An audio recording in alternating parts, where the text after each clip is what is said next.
thanks you guys for having me. Thanks, Lisa. I'm going to go through this real quick and get to work. So this will be the fastest PowerPoint I've ever given. But I want to talk about a couple things just to put the work that I'm going to show you in context, which is going to be tricky because I talk with my hands.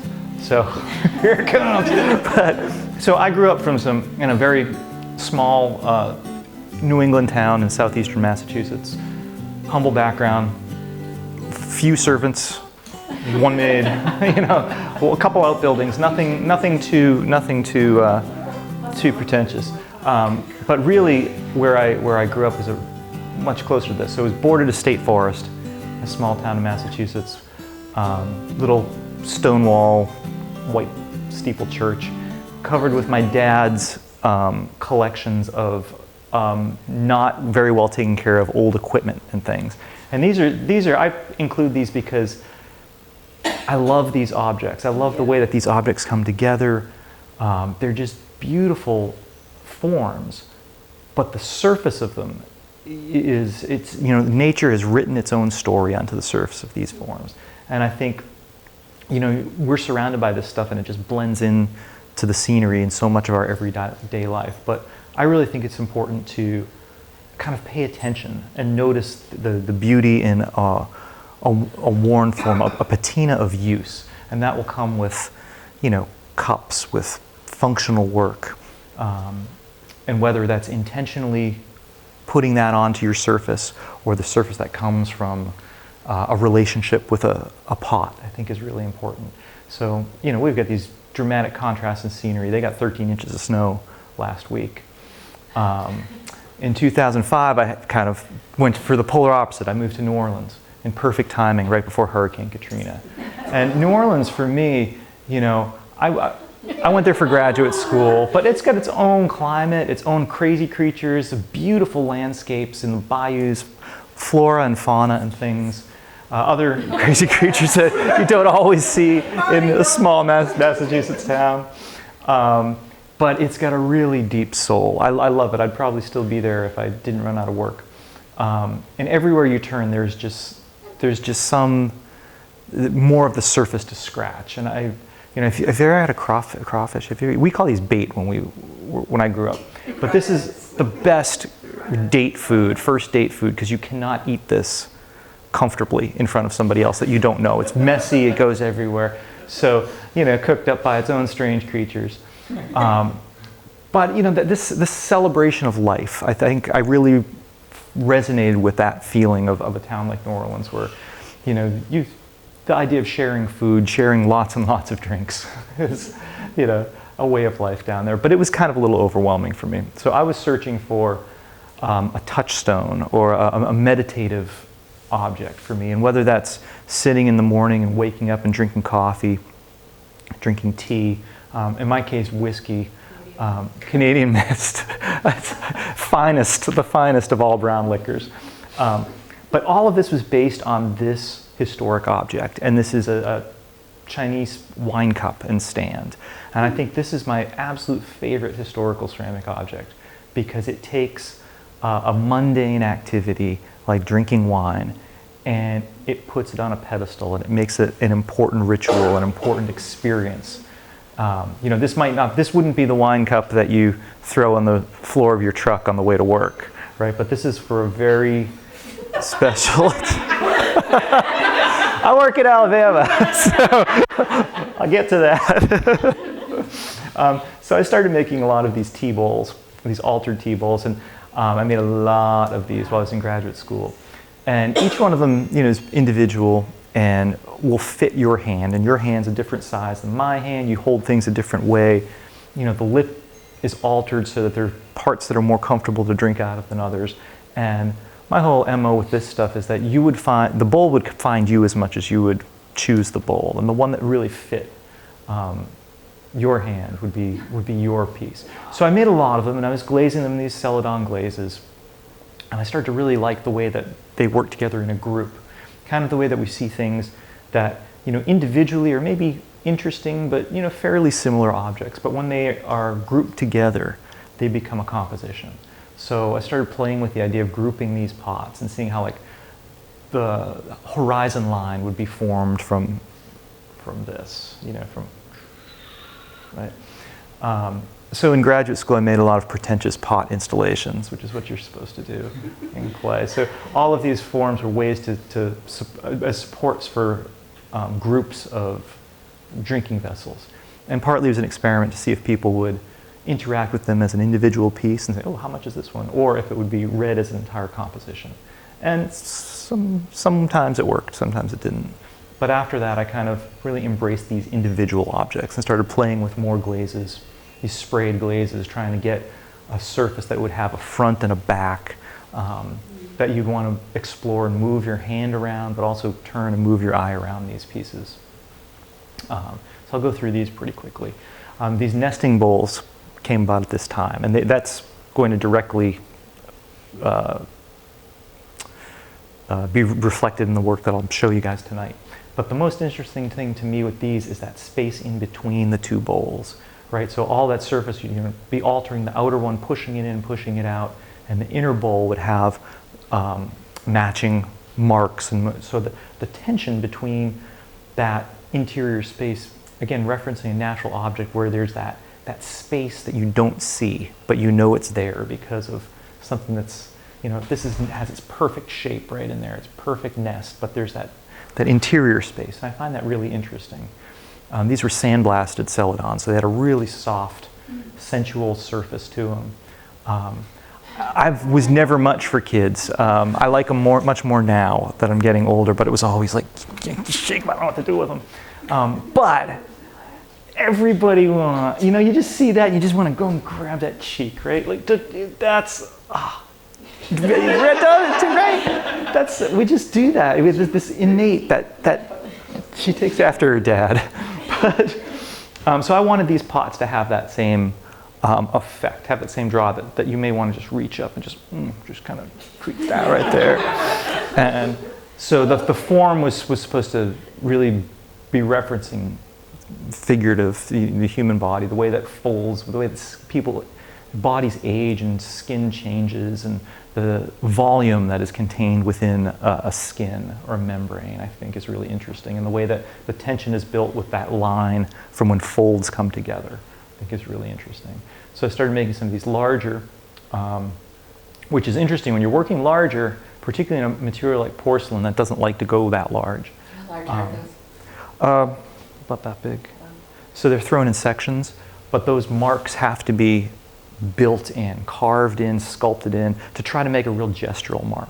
So I don't usually I don't make large work anymore because it's so much more effective to make a smaller piece where the mark can be immediate and it has that gesture, that feeling, that perfectly captured movement and energy, instead of a larger piece where you have to kind of build it in and kind of make it look immediate. So there's some more patinas of life that I thought were really interesting in trying to work a glaze palette to kind of reference that, that wear and that story, that history of use.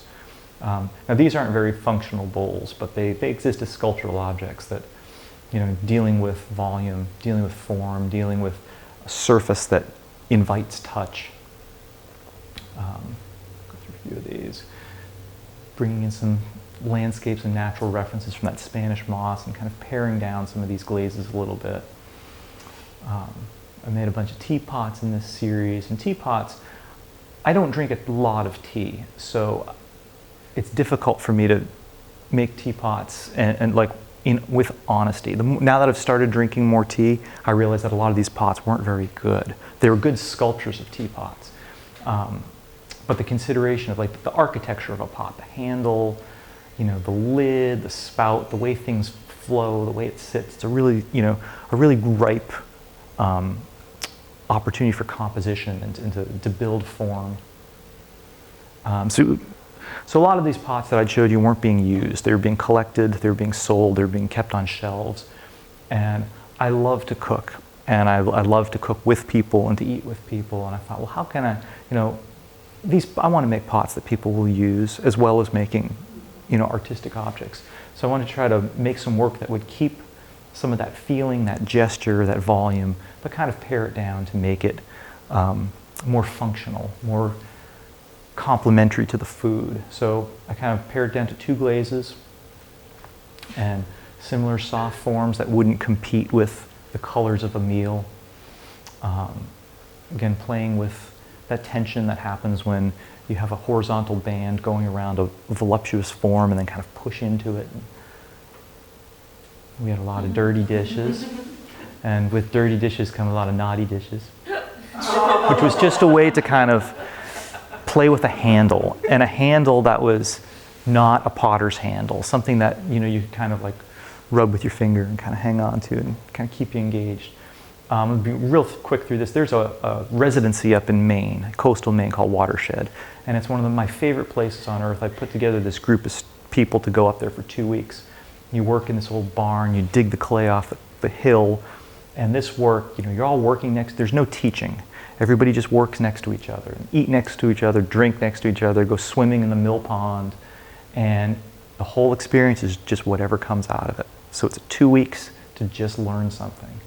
And what I did was I switched to this red clay dug out of the ground, super forgiving. You could pull a rock out of this, then lick it and patch it up again and fire it. Fired to about cone 04 to 01. But I started to work really loose, looking at some of my favorite Japanese wood-fired tea jars, water jars and things. And the ability to be able to give yourself permission to make work that is not the work that you make, it's really difficult. For me, it's really difficult. So I had to be in a different studio entirely to make this kind of work. So I came back from Watershed, tried to implement some of those things process those influences, and made a body of work. But this was still too clean, too controlled, and it just lacked a lot of that energy that some of those rough, loose earthenware pieces had. But that was the goal. It took a few years to kind of get that looseness back into these pots. So I started playing with these surfaces. So you have a Celadon glaze, this crawly, crusty magnesium glaze, and then the handle. This was the evolution of the naughty pot handle, right? This is the Japanese bobtail handle. And that was just polished porcelain with no glaze. So you had these 3 tactile experiences: a really cold glaze, a really nice crusty, almost sharp but not really fun kind of glaze for your fingers, and then this really sanded, soft porcelain handle. So this series of this work, some lichen, a lot of natural forms. This glaze, so it's high fired to cone 10, 11 in a gas kiln, and then it's reglazed and fired to cone 6. And that cone 6 glaze is a crawl glaze. But if you've ever tried to reglaze something after it's been glazed, the glaze doesn't want to absorb, so it starts to run down. And you have to sit and heat it with a heat gun, and it's a real pain in the butt. But it does have its own voice in the conversation of what this work looks like. So I made a lot of pots that were just using this combination of glazes. So you reglazed all of the ones with the crawl? Yeah. It was a labor of love, because when you sell, you never get them back in money, right, for that time. And just, I liked the look, and depending on the thickness and if part of the kiln was a little hotter, it would go from a softer edge to more of a little kind of those little brains, those little sharp crawly brains. So some more tea bowls. And for me, porcelain is my favorite medium for expressing these ideas. These pots that kind of live somewhere in between a sculpture and a pot, that are functional but maybe not the most practical. And I think that's fine. I think a lot of work, if you want to use it, if you love a piece, then you will choose to use it instead of having it be like a default choice of just reach up and grab the largest cup for the most coffee, which is an important choice sometimes. But this is not that. So it's the only. Well, so I also was looking at a lot of these philosopher's stones and these objects, and started to make some sculptures based on my interest in that and the landscape. And these were solid pieces of clay. And to work solid, I'll do a few of these, maybe we'll get some time at the end. It's a really fun exercise for yourself, especially if you're used to making pots on the wheel, working volumetrically from the inside out. To work with a solid piece of clay is really just switches your mindset, because you're working sculpturally, and you're working reductively. So you can do a lot, you can have a lot of immediate mark making and changes of form without worrying about it collapsing on you. So with this series of work. My Instagram is pretty up to date. My website and Blogspot are painfully neglected. But I'll show you some stuff. We can talk about this.